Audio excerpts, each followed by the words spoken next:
The Algerian War of 1954 to 62 is one of the most savage of Africa's struggle for independence. The war started on November 1st, 1954, with an insurrection led by the National Liberation Front, or FLN. And it ended in 1962 when Algeria became independent.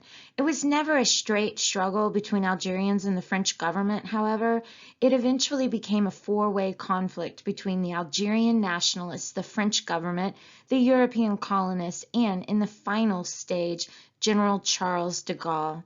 The war was devastating for Algeria. During those 8 years, at least 250,000 Algerians died, and approximately 2 million had to leave their villages. It also left France deeply scarred and was unique in colonial wars for causing a change of government in a European country, with the destruction of France's Fourth Republic. This war also stands as an example of a guerrilla war. Guerrilla warfare, from the Spanish word for little war, was a key feature of the 20th century conflicts. It is described as unconventional warfare because, rather than trying to attack an enemy head-on with conventional tactics, small groups of fighters used tactics such as ambush and small unit raids against a larger and less mobile formal army. The forces of Chinese Communist leader Mao Zedong, for example, used guerrilla tactics in the Chinese Civil War and won control of the country by 1949. This type of warfare became common after 1945 for several reasons. Many conflicts after 1945 involved people in Asia and Africa trying to free themselves from colonial rule of powerful European countries. With only limited military resources, the insurgents have used guerrilla tactics as a way of attempting to achieve their goals. Also, the development of the Cold War after 1945 encouraged guerrilla warfare. In a situation where conflicts is seen as either communism or capitalism struggle, unpopular governments were often supported by one or the other superpowers, meaning that the local opposition often had no choice but to resort to guerrilla warfare. The spread of Marxism also had an influence. The belief that the masses must rise up against an established capitalist government clearly supports the idea of guerrilla warfare.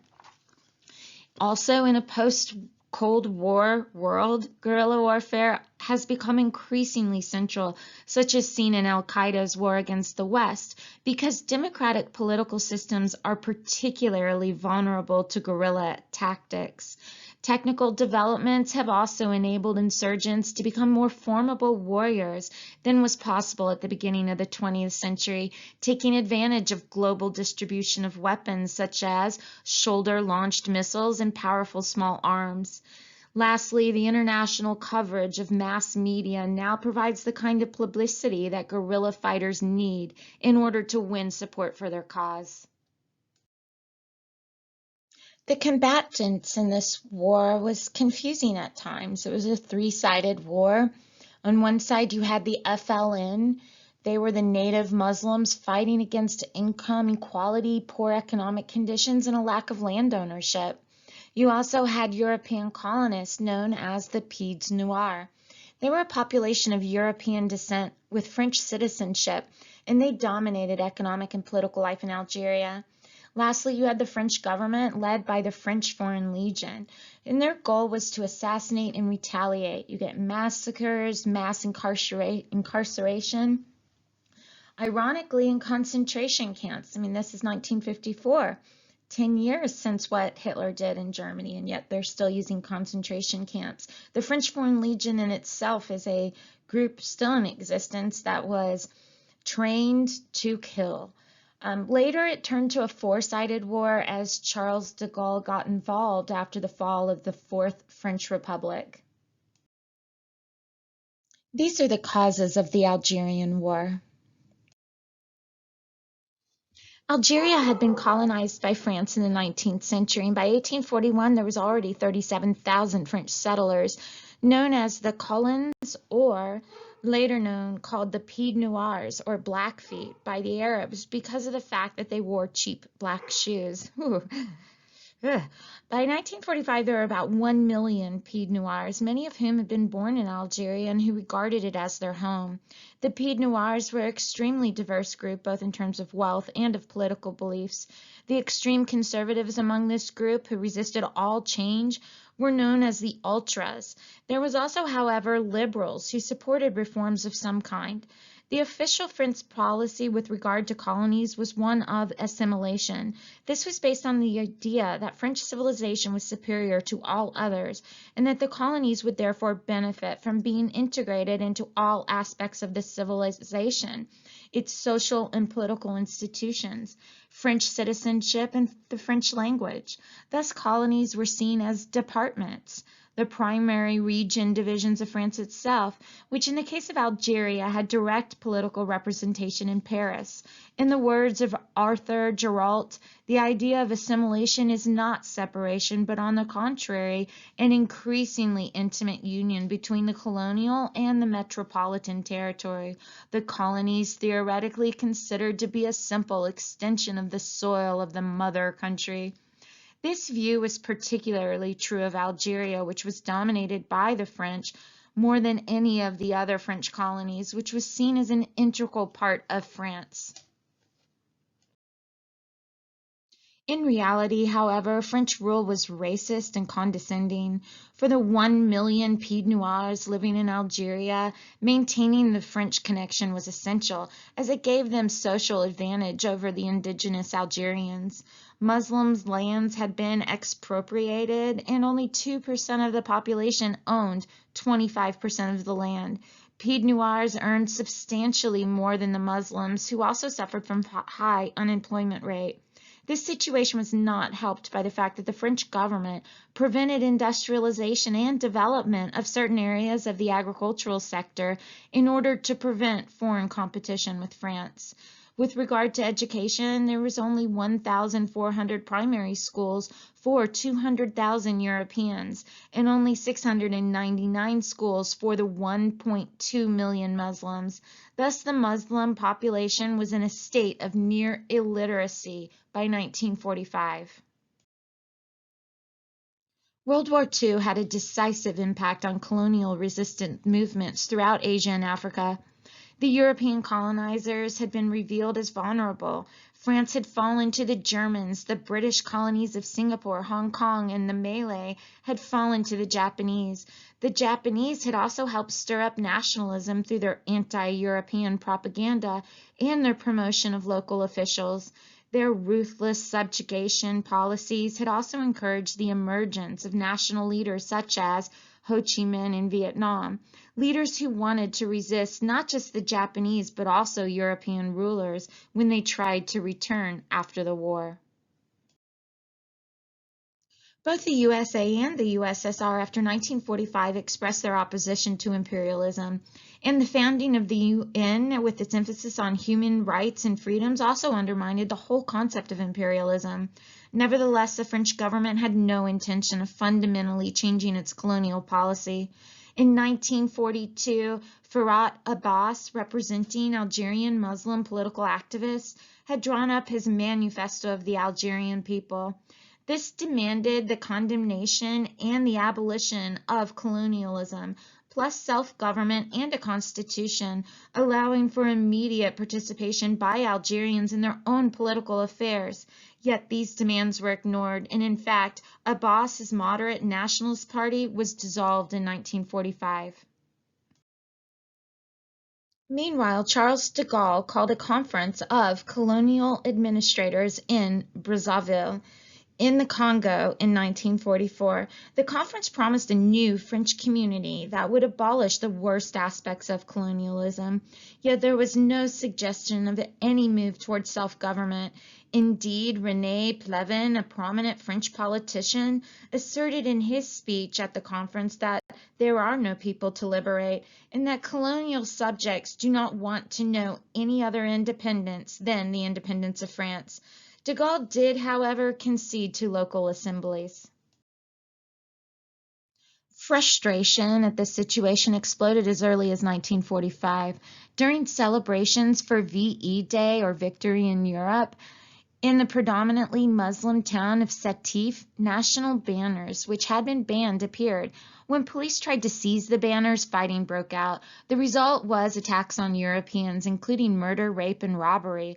Throughout Algeria, about 100 people were killed. French revenge was swift and bloody. Officially, 1,005 Muslims died during the savage repression. According to Algerian nationalists, 40,000 to 50,000 died. The killings had the effect of whipping up national sentiment, but the French quickly restored order and therefore believed that they could carry on with colonial rule as before. In 1946, the Fourth Republic renamed the French Empire as the French Union. Based upon the principles of the Brazzaville Conference, it agreed greater autonomy for the colonial people, but again, there was no question of decolonization.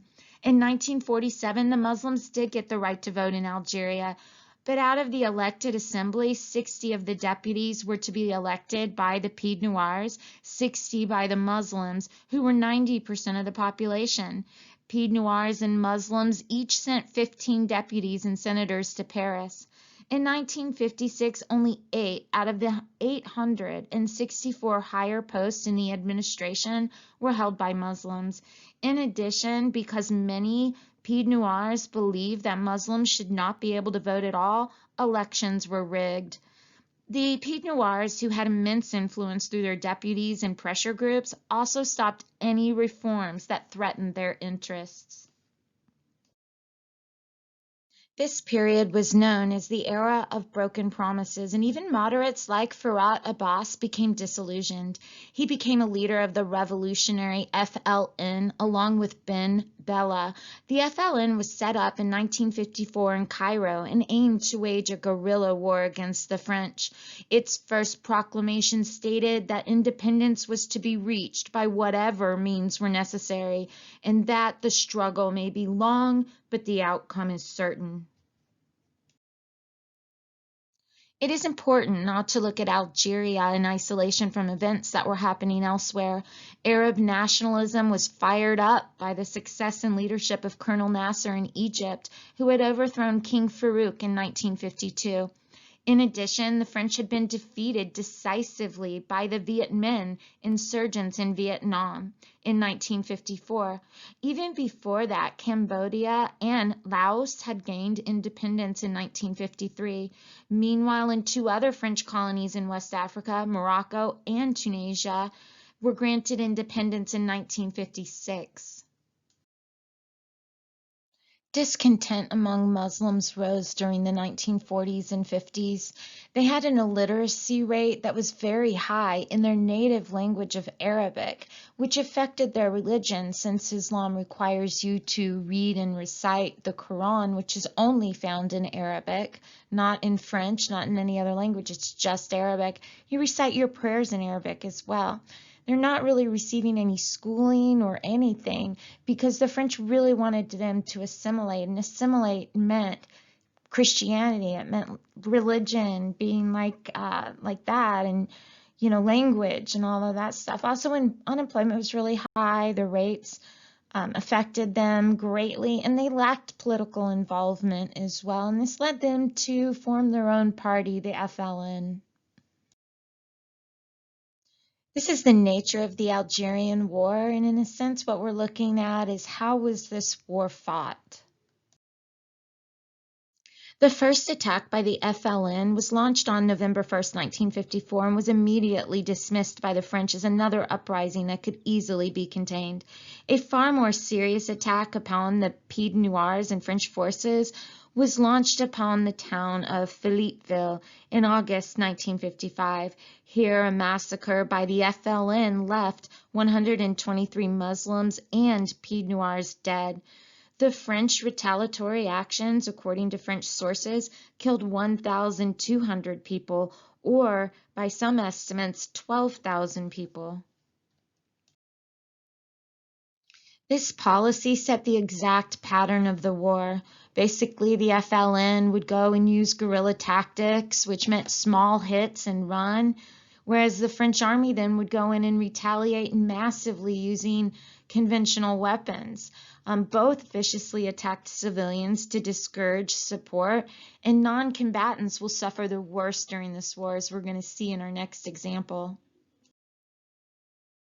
Here's the Philippeville massacre of 1955. And so again, first the FLN attack, 123 civilians are killed. But in the French counterattack, I mean, their claim was 1,200. The FLN claimed 12,000. Here's photographic evidence to show that, I mean, this was a massive attack. And again, that just set the pattern for the war. The army played a key role in the development of events in Algeria. The French defeat in Vietnam they believed was a humiliation that must not be allowed to happen again. They were thus united with the Pied Noirs in believing that Algeria must remain under French control, although their concerns for Algeria were different from those of the Pied Noirs. When the scale of the FLN operations increased in 1955, the army started to fight the guerrillas in earnest. A key aspect to French tactics was the use of helicopters, which moved troops around and attacked over large areas from the sky. Without support from a major power, the FLN lacked anti-aircraft missiles, and the open, arid terrain made conditions easier for the French army to identify FLN forces on the ground. Both sides targeted civilians. The FLN used terror against civilians to ensure that they did not associate with the French authorities. All Muslims were ordered to give up smoking and alcohol or face death or mutilation. The French army purposefully targeted civilians with its policy of collective responsibility, which meant that all Muslims were responsible for the guerrilla attacks. As in other guerrilla wars, a cycle of retaliation emerged whereby any FLN attack on French forces would result in the French army taking retaliatory action against civilians in an attempt to discourage support for the FLN. These actions by both sides had the effect of radicalizing both Europeans and Algerians, and also dividing the population of France.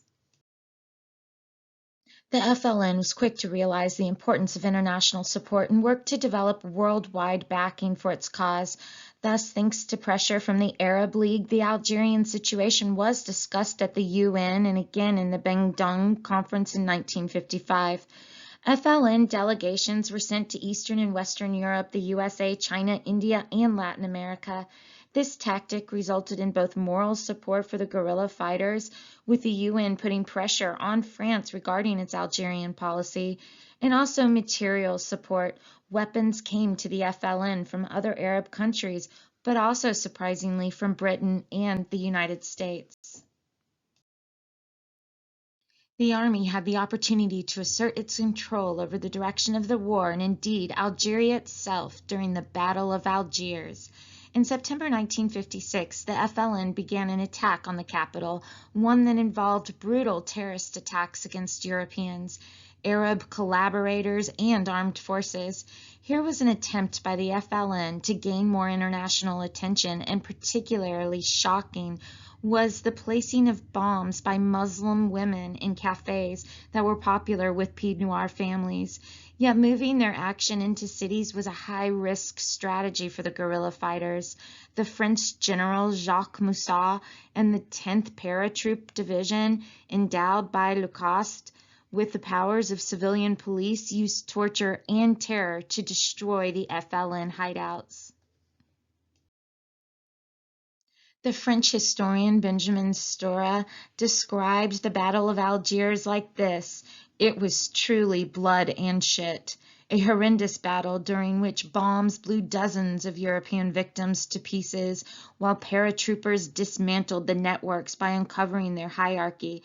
They discovered caches and flushed out the FLN leaders instilled in the city. Their means? Torture. They used electrodes, dunking in bathtubs, beatings. Some of the tortures were sadists, to be sure, but many officers, non-commissioned officers, and soldiers would live with that nightmare for the rest of their lives. The number of attacks perpetrated fell from 112 in January to 39 in February to then 29 in March. The FLN's command center was forced to leave the capital. The French had their first victory." The FLN was weakened militarily, but nevertheless continued to grow in political strength and gained increasing support from the outside world, especially from the communist bloc. Following the independence of Tunisia and Morocco, the FLN was able to seek sanctuary in these two countries. In 1958, the FLN announced the formation of a provisional government called the Provisional Government of the Republic of Algeria. It was based in Tunis, with Farhat Abbas as the prime minister. This development obviously complicated the situation for France. To prevent FLN attacks from these countries, the French built expensive, heavily guarded security fences along the borders. The construction program used up vital French resources and soldiers, which then could not be used in the actual fighting in Algeria. Is it ever okay to use torture in a democracy? By 1957, the battlefield had turned to cities based on what the FLN decided. They did increase their terror attacks, and the French regularly used torture on both civilians and captured soldiers. As you can see here, here's the early forerunner for waterboarding, which was a favorite method of the United States during the war in Iraq. By 1958, the mood had changed in Algeria. The French army had grown in influence, and both the army and the Pied Noirs believed that they had the right in combating the FLN with their own tactics of force and ruthlessness. No solution to the situation in Algeria seemed in sight.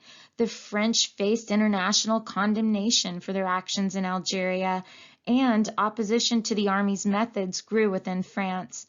As well, there was an internal crisis in Algeria precipitated by a political crisis in France.